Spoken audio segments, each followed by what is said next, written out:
good care of. Yes, Have you ma'am. spoken with the oil companies about Yes. going into Venezuela? I have. Which ones? Have you received any commitments? All of them, please. Any commitments from the oil companies? They want to go in so badly. Did you speak with them before the operation took place? Yes. Did you maybe tip them off about what was Before coming? and after. And they want to go in, and they're going to do a great job for the people of Venezuela. And they're going to represent us well. But you know, the infrastructure is rusty, rotten, most of it unusable. It's old, it's broken. You see pipes laying all over the ground. Nothing's been invested for years. Chevron's in, as you know, they've done a good job, but even they haven't been in a position to invest money because they're on a month-to-month basis.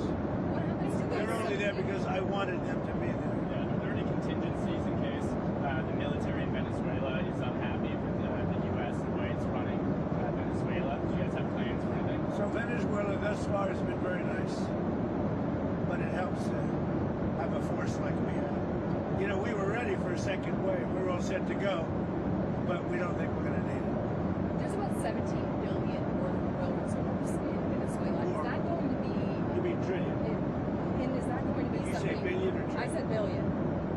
You said 17 billion. It's much more than that. Okay, so what is going to happen to those reserves?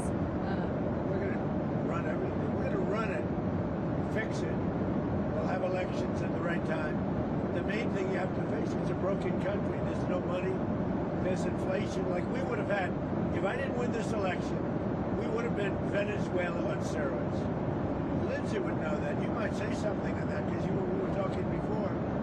We would have had a doubling up of very bad things that cost us a lot of money, like welfare, frankly.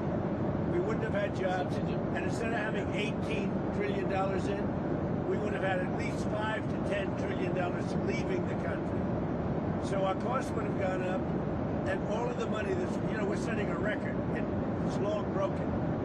And that's it. That's after 10 months. We haven't included the 11th month yet. So we think we're going to hit over $20 trillion.